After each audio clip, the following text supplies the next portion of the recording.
Esteemed guests and fellow citizens, I've come here today to place on record my personal commitment and that of my party, the National Democratic Congress, to the sustenance of Ghana's peace.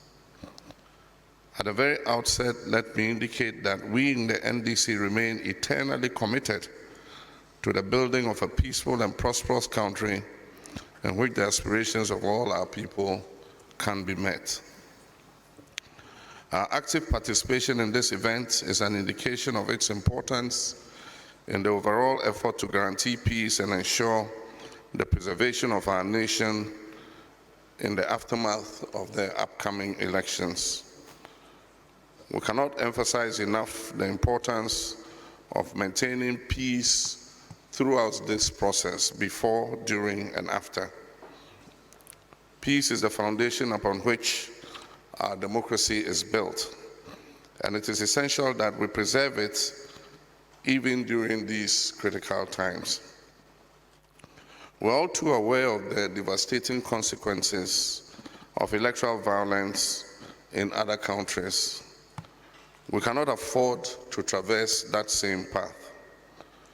As patriotic citizens, we have a collective responsibility to ensure that our country remains a beacon of peace and stability in our sub-region, and we in the NDC stand prepared to play our parts to achieve this.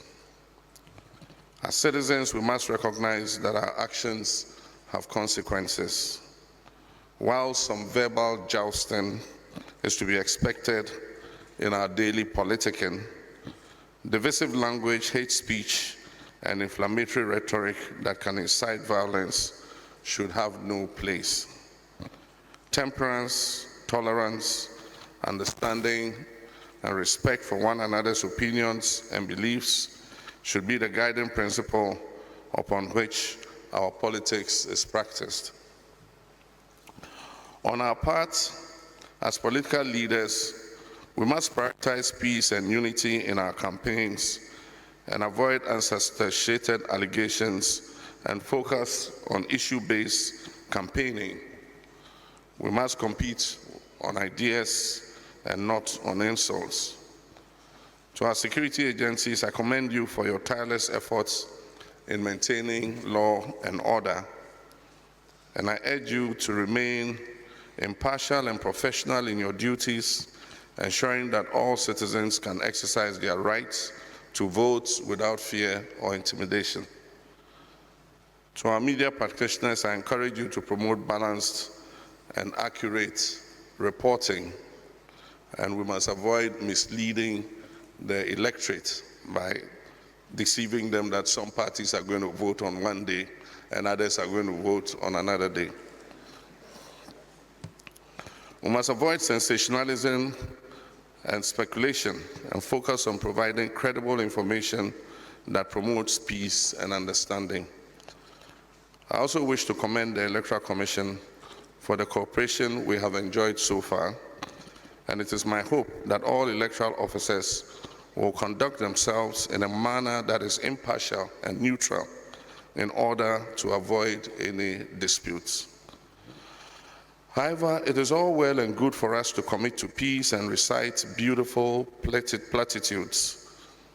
All the efforts at building peace before, during, and after the 2024 elections would come to naught or be undermined if there is mistrust and insincerity.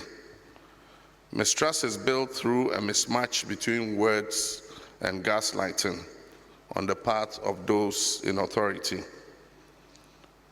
There is reason to be concerned that the signing of this pact, though well-intentioned, could amount to nothing if it is not followed by concrete actions to guarantee the peace by the stakeholders and government.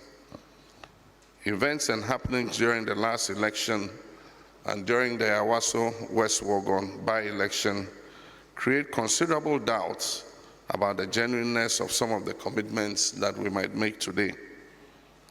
We all recall the appalling spectacle of mass men acting on the orders of operatives of government, shooting indiscriminately at innocent Ghanaians going about their legitimate electoral activity during that by-election.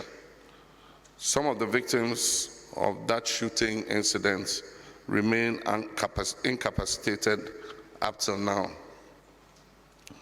The refusal by government to act on the recommendations of the Emil Short Committee do not inspire confidence in Ghanaians that government truly believes in peace. Again, the inaction of government in the face of the murder of 8 of our citizens during the last election casts a shadow of doubt on government's commitment to maintain the peace.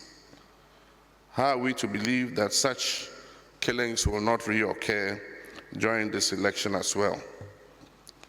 There also remains the vexed question of the use of thugs dressed in security service uniforms to intimidate and brutalize citizens during elections. How can we tell these thugs from the professional members of the security services, especially when they carry no name tags and they conceal their faces with facial masks, popularly called Azugu masks? I'll suggest to the IGP to instruct the arrest and detention of any such persons during the election and to be kept until the election is over. These are legitimate questions that must satisfactorily be accounted for to give true meaning to this Peace Pact, lest it remains just a piece of paper. We in the NDC have in the recent past expressed the above reservations, and we look forward to hearing conclusively on the steps taken to address these. In conclusion, let us all pledge to promote peace during these elections. Let us work together to create an environment that is conducive for free, fair, and peaceful elections. We owe it to ourselves, to our children and future generations to preserve the peace and stability that our dear country Ghana has enjoyed for so long. God bless our homeland Ghana. I thank you.